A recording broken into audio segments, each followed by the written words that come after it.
everyone. I'm here to talk about something that's going on in South Africa. They're one of South Africa's top universities that has descended in violence following protests by students. Witwatersrand University is the most prominent site of the student movement.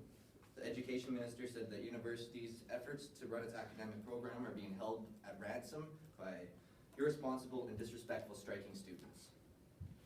The students are demanding free education, and the student movements in 2015 forced the governments to freeze their fee increases this year, but protests began again when the state recommended that universities increase their fees by no more than 8% next year. A student named Sayoka, who joined in earlier March, said police have militarized the campus. The police are using rubber bullets and tear gas to disperse crowds. The university is claiming that students are throwing rocks at security guards.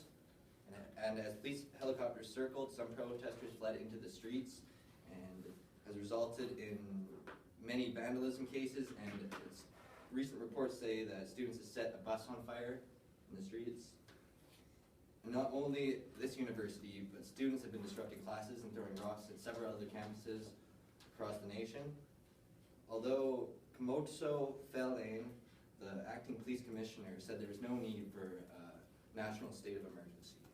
At least 27 protesters were arrested on Monday around the country, and several people, including 2 officers, were injured by being pelted with rocks. And South African police say that agitators on some other campuses were trying to, quote, urge officers into another Marikana.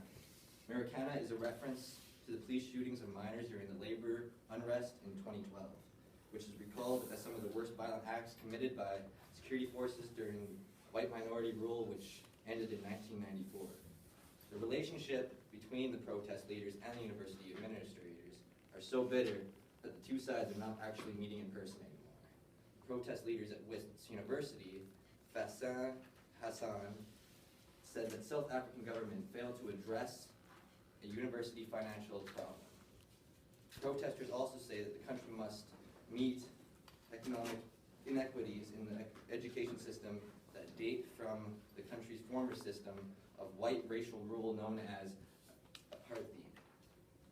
An accounting student said that he had been hit by police rounds, and previous protesters are worried that people will eventually be killed in the demonstrations, and that is when the government is going to realize how serious of a matter this is. And that is all.